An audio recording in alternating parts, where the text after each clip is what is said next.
Salam, selamat malam Bapak Ibu Saudara-saudari yang dikasihi Tuhan. Senang kembali dapat menemani Anda malam hari ini di dalam renungan malam Pendeta Dr. Erastus Sabdono. Bersama saya di sini Z Ferry. Renungan malam kita malam hari ini bertemakan kehilangan damai sejahtera. Umat Perjanjian Lama memiliki kesibukan hidup yang fokusnya hanya makan minum, negeri yang jaya dan makmur. Tetapi bagi umat Perjanjian Baru, negerinya adalah langit baru dan bumi yang baru. Asal ada makan, pakaian, cukup. Orientasinya benar-benar rohani.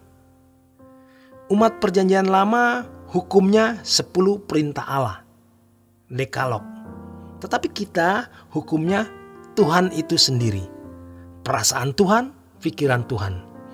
Makanya kita harus memiliki pikiran dan perasaan Allah. Banyak orang Kristen yang masih hidup dalam suasana Perjanjian Lama, seperti bangsa Israel. Tidak heran banyak khotbah yang dikutip dari Perjanjian Lama. Seakan-akan kita bisa berimitasi dengan umat Perjanjian Lama. Kita bisa mengambil banyak pelajaran rohani dari umat Perjanjian Lama. Tetapi puncak, pusat, episentrumnya yaitu Perjanjian Baru. Kemudian akan terarah pada diri Yesus sebagai teladan dan tujuan hidup kita. Serupa dengan Yesus itu bukan karunia, melainkan perjuangan. Banyak orang Kristen bisa diibaratkan seperti kontraktor yang jahat. Seorang kontraktor yang jahat, ia menerima uang pembayaran untuk membangun suatu rumah atau suatu gedung, tetapi ia tidak mengerjakan tugasnya. Yesus sudah mati di kayu salib. Kita diberi Roh Kudus, dosa kita diampuni, kita telah ditebus. Ini bisa dianggap sebagai modal untuk menjadi serupa dengan Yesus. Tetapi kita tidak mengerjakan apa-apa. Sebenarnya Tuhan membekali kita dengan kuasa dan pengampunan dosa. Itu mahal sekali harganya. Maka adalah jahat jika Roh Kudus dimeteraikan dalam diri kita dan Yesus mengajarkan Injil, namun kita tidak menggunakan semua itu untuk membangun diri. Seperti kontraktor yang jahat tadi. Kita menerima semua anugerah itu tetapi tidak mengerjakan bagian kita. Tuhan Yesus telah memberikan modal kepada kita semua. Penebusan, Roh Kudus, dan firman. Lalu apa dampaknya untuk kita? Kita berlatih tidak untuk serupa dengan Yesus. Kalau menjadi orang beragama seperti agama Yahudi, tidak perlu perjuangan. Kalaupun ada perjuangan, tidak terlalu berat. Kalau terlahir dari keluarga Yahudi, dari kecil sudah tertata untuk hidup menurut hukum dan terjadi secara natural. Mereka bisa menyuruh orang-orang saleh dalam standar hukum. Tetapi orang Kristen atau terlahir sebagai orang Kristen tidak natural bisa menjadi orang Kristen, karena setiap individu harus berjuang untuk serupa dengan Yesus. Lalu harus menaklukkan kodrat dosa dalam dirinya.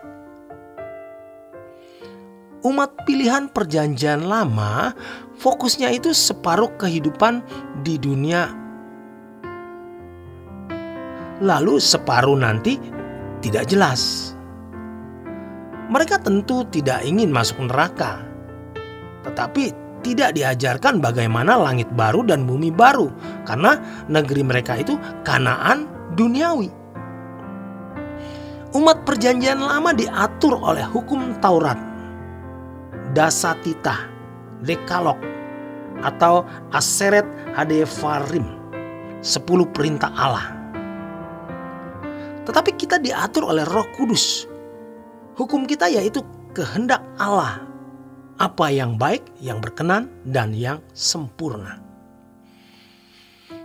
Kalau seorang anak terlahir dari keluarga Yahudi atau dibesarkan dalam lingkungan orang beragama Yahudi, secara natural mereka tertata bermoral Yahudi, bermoral hukum Allah sesuai dengan Dekalog. Orang Kristen tidak bisa. Dia harus memerangi kodrat dosa. Kodrat dosa itu masih bisa diatur oleh hukum. Hukum masih bisa membuat orang tidak membunuh, tidak mencuri, tidak berzina, tidak melawan orang tua. Hukum bisa mengatur itu. Tetapi kalau mengerti pikiran, perasaan Allah, itu tidak bisa diatur secara natural. Perlu perjuangan. Setiap individu harus berjuang dan harus membiasakan diri.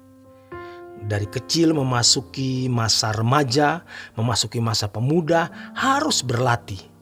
Sampai akhirnya benar-benar mengalami perubahan kodrat. Oleh sebab itu, bagi orang Kristen berlaku, kumpulkan harta di surga, bukan di bumi. Tidak salah kalau jadi kaya. Idealnya kalau Tuhan berkenan kita jadi kaya, supaya kita bisa menolong orang, memikul pekerjaan Tuhan. Tetapi kaya bukan sebagai tujuan. Asal ada makanan, pakaian cukup. Pikirkan perkara yang di atas, bukan yang di bumi. Ini adalah prinsip orang percaya. Jadi kita harus tahu, negeri kita yaitu langit baru dan bumi yang baru. Yang penting kita bisa melewati hari sampai kita menutup mata. Sementara melewati hari, kita belajar untuk mengalami proses perubahan agar kita mengenakan kodrat ilahi. Gereja bertanggung jawab untuk proses ini.